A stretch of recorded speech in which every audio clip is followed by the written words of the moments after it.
We went flying through the border crossing without stopping. And we weren't planning to show passports or anything like that.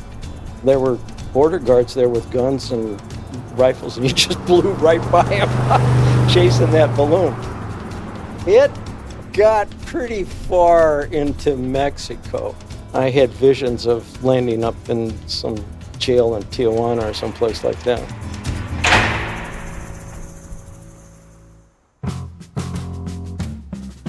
That adventure was known as the Great American Sail. That's sail, S-A-I-L, as in sailing through the sky in a hot air balloon. It's regarded as one of Ford's best and worst public relations stunts of all time. I was responsible for it, both good and bad. It was 1977, and Larry Weiss was the guy behind it.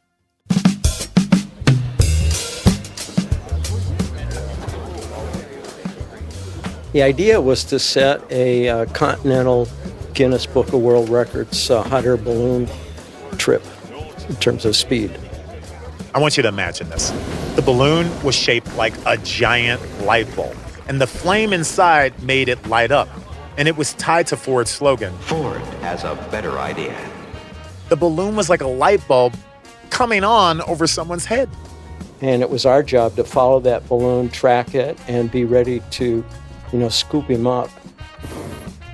So, it's streaking across the sky, and you're limited to highways and trails and fields and desert territory. Rough terrain is exactly why the chase team was driving a couple of Broncos. They were the preeminent off-road vehicle of the time. Drifting into Mexico was just one of the unexpected detours they took.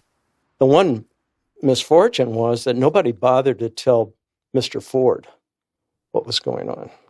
That would be Henry Ford, the second, who was at the time chairman of the board. And he picked up the newspaper and saw a story about the Ford cross-country balloon sale. And he was not too happy that he hadn't been informed of that.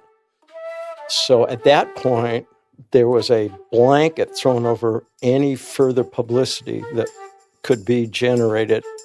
Now that should have been it right there. I mean, when the guy whose name is on the side of the building says, shut down your little PR event, you shut it down, right?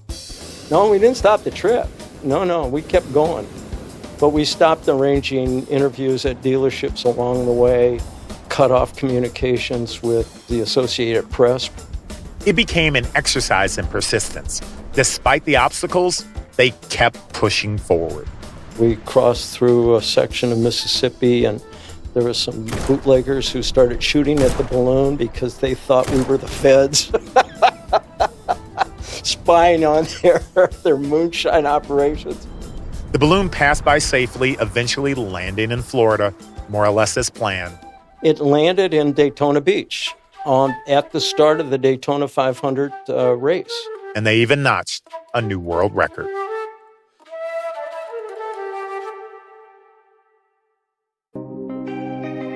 That trip was a metaphor for the life of the Bronco in the 1970s. The little truck that was always fighting a headwind kept pushing forward.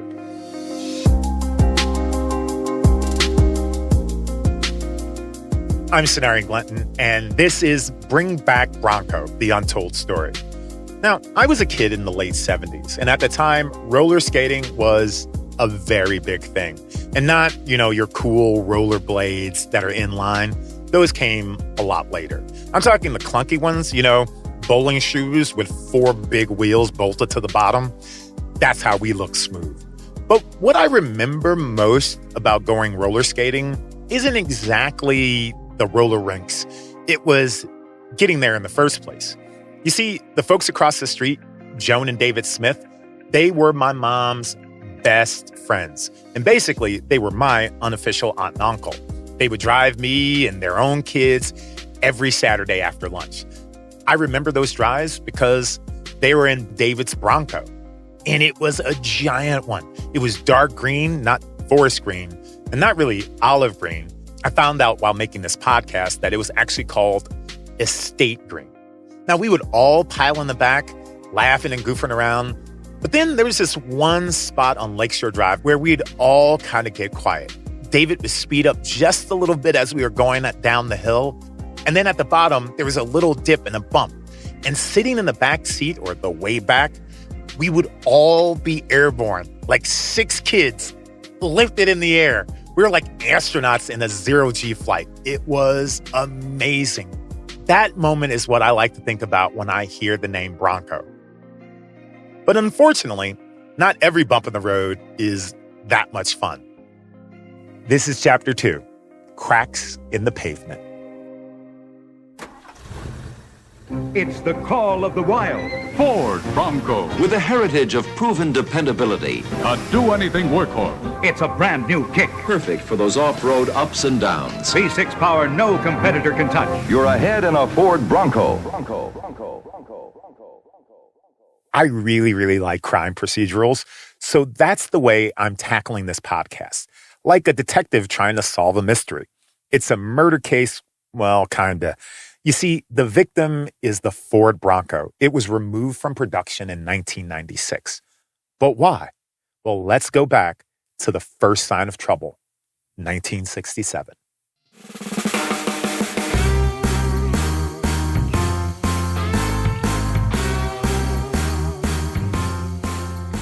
Okay, when you think about the top 10 songs of 1967, for me, 2 titles jump out.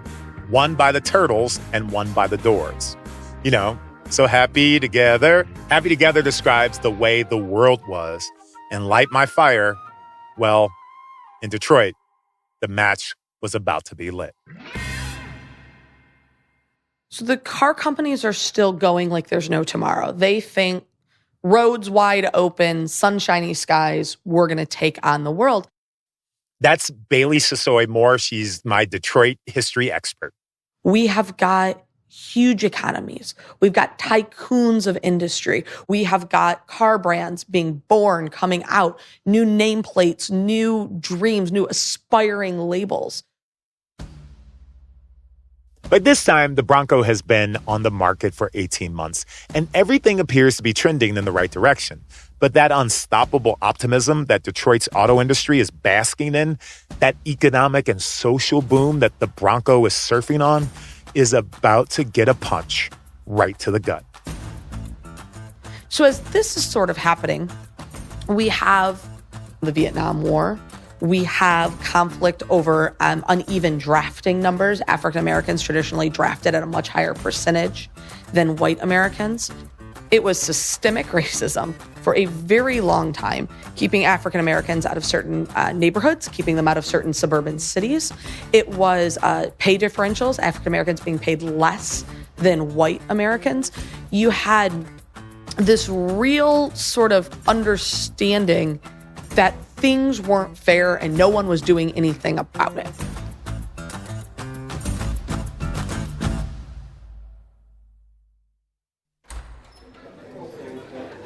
Then came the early morning hours of Sunday, July 23rd, 1967. Detroit police raided an after-hours bar on 12th Street. Now, they expected to find a handful of late-night drunks, but 2 local boys had just returned from the Vietnam War that day, and the place was packed with more than 80 people celebrating. The police decided to arrest everyone.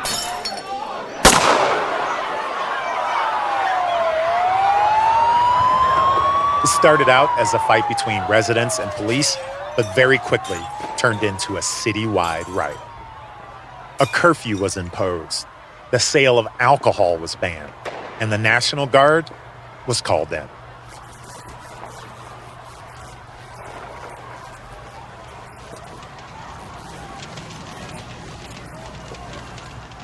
And on the 3rd day, the president ordered soldiers from a nearby military base. Now, many of them had just returned from fighting in the jungles of Vietnam. Now they're being told to patrol the streets of Detroit. We have the 82nd Airborne Division and the 101st Airborne Division on the east of Woodward Avenue. It lasted 5 days. When it was over, 2,000 buildings had been destroyed and 7,000 people were arrested. There were 1,100 injured and 43 dead.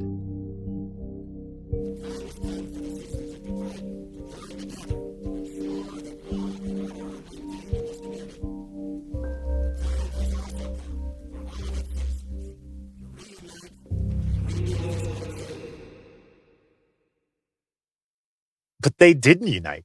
They just left. Well, not everyone, just the middle-class whites. The 12th Street riots jump-started a social phenomenon known as white flight. White flight really speaks to the fact that between 1965 and 1985, the city of Detroit flips. It goes from being about 15% Black to being, by 1985, 70% Black.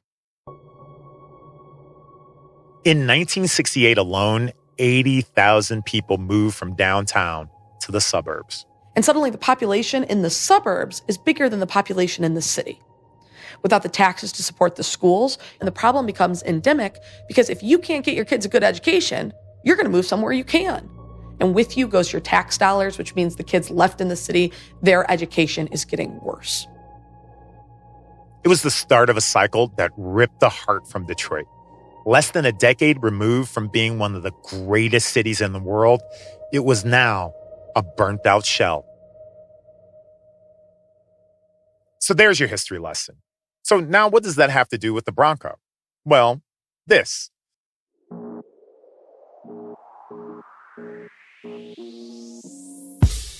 In some ways, 1967 was a long time ago, and in some ways, not very long at all.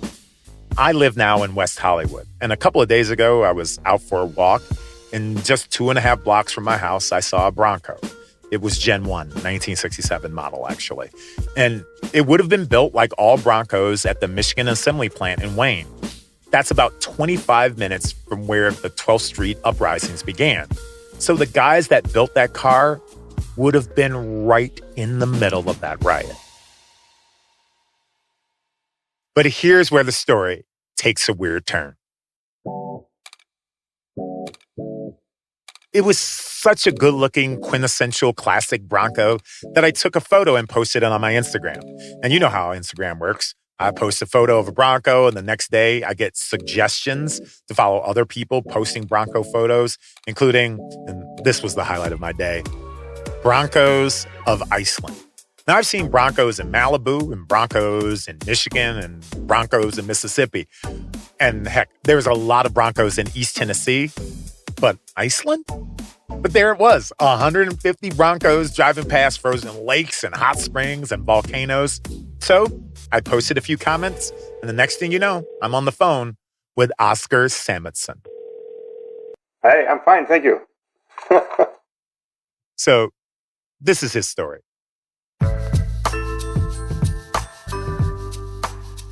It started a few years ago. I started joining all these Facebook groups and seeing the community that surrounds the early Bronco in the US.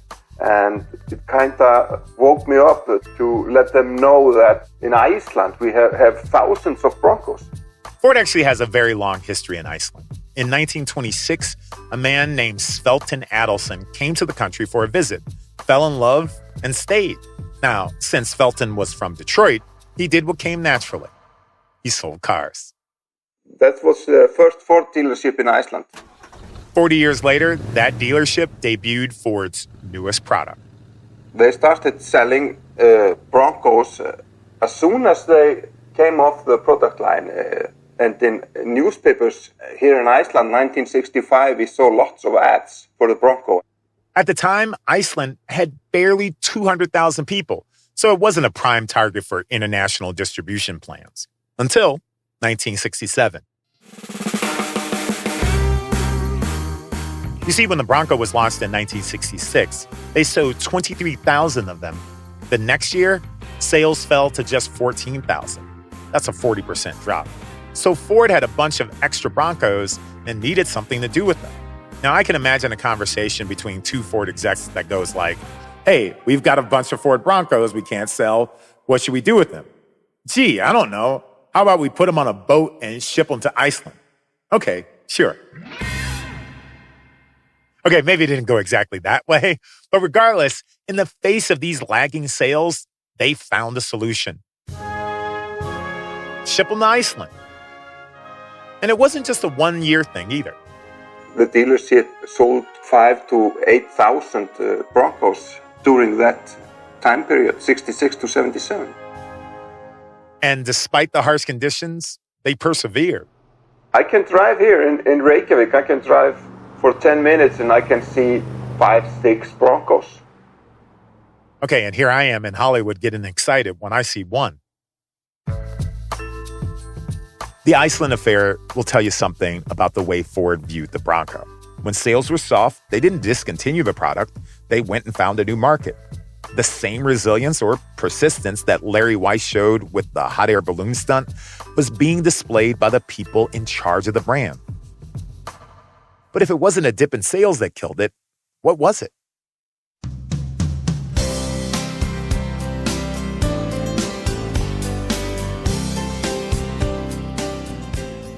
Around the same time that those first Broncos were landing in Reykjavik, a young engineer named George Peterson was just graduating from college. Yeah, I joined Ford in 1966 as a co-op engineering student from Florida State University. My first supervisor was named Paul Axelrad, and he had been one of the lead engineers in the development of the first generation Bronco. Paul Axelrad, if you remember, was the guy who was knocked unconscious during field testing because the international scout he was in rolled down the side of a hill. So I got assigned to some small Bronco projects right at the beginning. You know, that was kind of a disappointment. I said, trucks? You know, I don't want to go to trucks. I want to go to cars and work on the Mustang and things like that. And even within trucks, Bronco was at the tail end of the pecking order, an underdog even in its own house. Well, in financial terms, I'd call it an asterisk. It really wasn't a high visibility product. It was built on what I would call a stub line at the Michigan truck plant. These vehicles were kind of just pushed around on skids as they were assembling them by hand. It was an uninspiring start to his career, and then even that got interrupted. I was drafted in 1970. After his tour of duty in Vietnam, he returned to Ford in 1972 to a slightly different role. Instead of design engineering, he was assigned to advanced engineering, trying to come up with new ideas and new concepts in the truck universe that that might be able to resonate and generate some sales. It was a much more freewheeling sort of place. I love that phrase. It was a freewheeling sort of place. Freewheeling perfectly describes the culture that Bronco was launched in, but the country was changing, and not in a good way for a rough and tumble truck. So safety regulations were coming in the early 70s, and emissions regulations were starting in the early 70s. Engineering was trying to figure out how to get the emissions down, get the emissions under control, but they were trying to do things with throttle body, fuel injected. They're trying to do things with different kind of catalytic converters that you're having to make the engines cleaner and cleaner. So they had to sacrifice horsepower in order to meet the emissions requirements of the time. The horsepower went down, drivability was poor. Vehicles were stalling in the middle of intersections. I mean, it was not a happy time, believe me.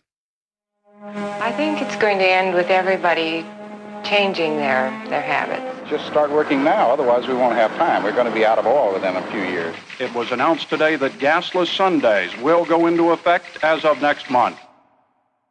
Those emission regulations that George was struggling with, those were set in response to something way bigger, an outside event that Ford could definitely not control, the OPEC oil crisis. We're in an energy crisis now and will be for some time to come. All we can do is face it, recognize it, and meet the challenges it poses. Ours is a crisis characterized. In 1970, the average American here in the American Midwest in Detroit was paying about 35 cents a gallon.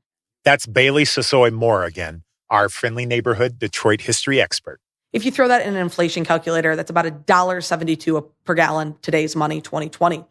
By 1974, OPEC has shut down and embargoed oil to the UK, America, Canada, and 11 other countries.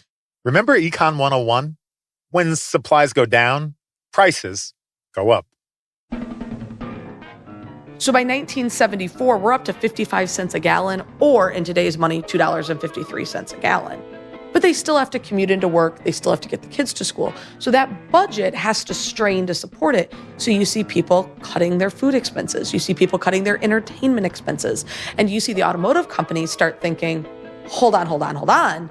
If gas isn't cheap, we have to start designing cars that are fuel efficient. And how is that affecting the car designs and things that are happening? Or does it at all? Oh my gosh, it affects it in massive ways. We start selling the economy car. And the economy car was not something anyone had previously aspired to. You drove an economy car because you had to, because you were broke. Now it's starting to become this symbol of, hey, we're on Team America. We're going to drive an economy car. The Bronco, in case you weren't sure, was not an economy car.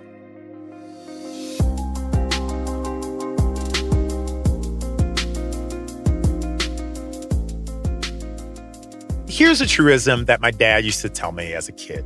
In business or in life, no matter how cool or awesome you are, there will always be someone waiting in the wings to take your lunch. Think about it.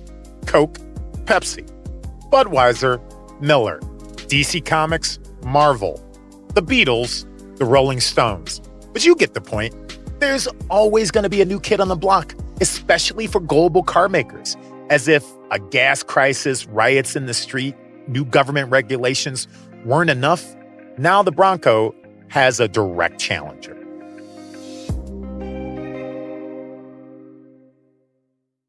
Ford changed the landscape in 1966 markedly. They coasted along for a number of years, and you started to see a few cracks in the veneer. That's Todd Zurcher. He wrote the book on Bronco.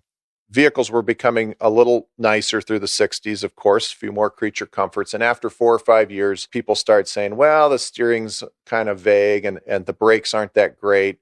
And it's got a lot of squeaks and rattles and it's noisy. And so, it was 4 or 5 years into its life cycle. And then in 1969, Chevy produces the Blazer. And the Blazer was based on their half-ton pickup line at the time, so it was a much bigger vehicle than the Bronco. By like 1971, 72, Ford most certainly saw the handwriting on the wall as to where this market was going, and the Blazer really started to take off in sales. To be specific, Blazer sales were double the Broncos in 1972. Now, consider the dilemma that puts Ford in that year. On the one hand, the oil crisis has people demanding more fuel-efficient vehicles. But then on the other hand, they're losing market share to a bigger, more powerful Blazer. That's when George Peterson got his marching orders. Ford basically came to him and said, in so many words, copy the Blazer. Ford was asking for a completely new truck to replace the Bronco. And what we're trying to do is find a way to quickly and cheaply convert a F-100 or F-150 at that time into a competitor to the Blazer. What we're trying to do is find the sweet spot. And so we did the short horn, the mid horn, the long horn, and a wide horn. It was really wide, had to have running lights on it, gigantic thing.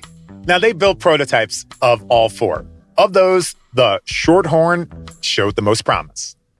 The way we did the short horn was we actually bought a Blazer and chopped it up. We chopped a Blazer top in half and married that to the back of the front of F-Series cab. And then we also used a Blazer liftgate or tailgate for it that had the drop glass in it. So it was very much a kind of a half Blazer, half F-Series product. The designers and engineers went back and forth trying to get the short horn right. And one of the keys there was to do an independent front suspension, which was based on the twin I-beam front suspension that Ford had become known for on the F-Series pickup truck, having a independent front suspension. So how do you do an independent all-wheel drive or four-wheel drive front suspension? Now, you see, technical questions like that demanded constant redesigns. Tough to do when the outside factors are constantly changing. It's like flying a hot air balloon against the wind. gas crisis, recession, Jimmy Carter, all of those things really were working against anything with a large V8 engine or even a large 6-cylinder engine.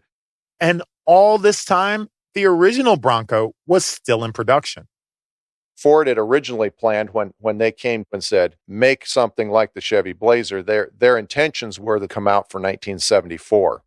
But 1974 became 1975. Then 1975 became 1976. And in all of this dithering, they still didn't have a product ready for market. Well, there were a lot of factors at play in the world. We're still in Vietnam. 1974-75, there was a huge recession. Truck sales cratered. The market almost disappeared. And in the fall of 1976, the call came to George's office and said, shut it down. The Shorthorn project is dead. So without anything in the pipeline to replace it, Ford just kept making the old Broncos.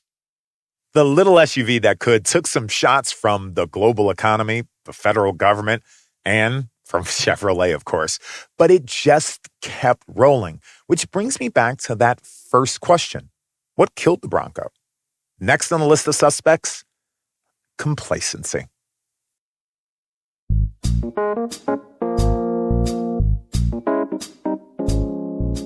The Broncos being produced in the mid-1970s were virtually identical to the mid-1960s. Well, they're dribbling out a few little improvements, but nothing that showed a real commitment to the brand. For 1973, they added power steering, which they probably should have done 4 years earlier. They added an option of an automatic transmission, so you could finally get something behind the old 3-on-the-tree manual transmission that was pretty crude. Now, the sales never completely cratered, but they didn't spike either. And then they also introduced a luxury trim package where they added carpeting, more color, more chrome, some fancy stripes on the outside. They were putting some gingerbread or, a little bit of, to use the phrase, lipstick on a pig. When an automaker stops paying attention to a brand, it usually means it's on the way out. Until 1978.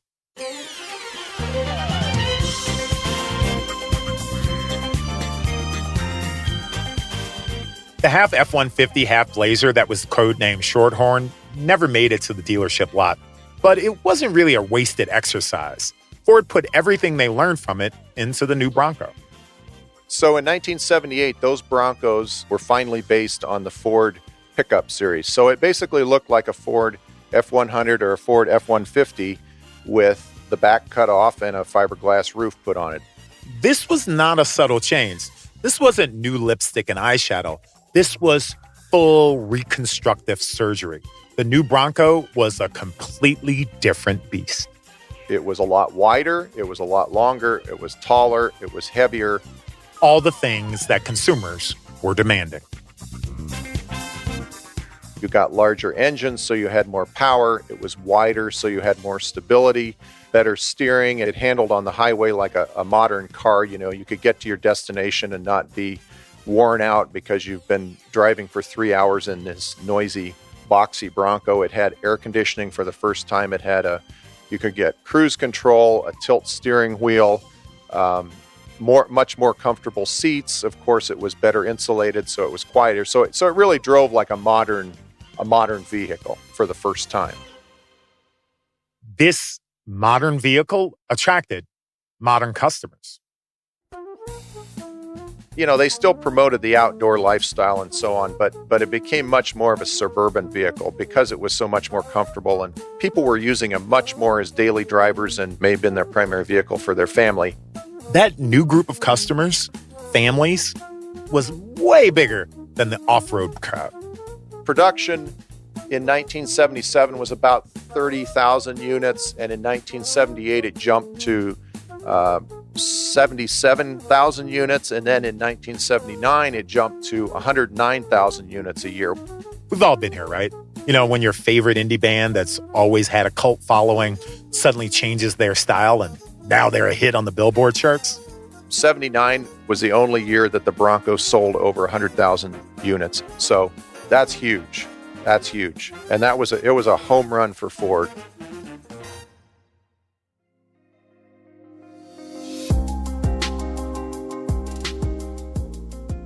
A decade and a half after its launch, the Bronco was a success on every level.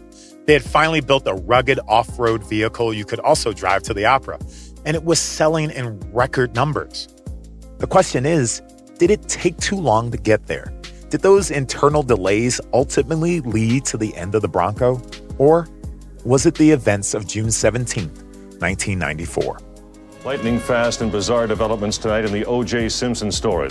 In Chapter 3, we'll investigate that infamous police chase, the one that forever changed the way people viewed the brand. The football hero believed to be a passenger in that Ford Bronco. We'll also dig for the truth behind the Bronco 2, a vehicle that was labeled ugly and dogged by safety allegations.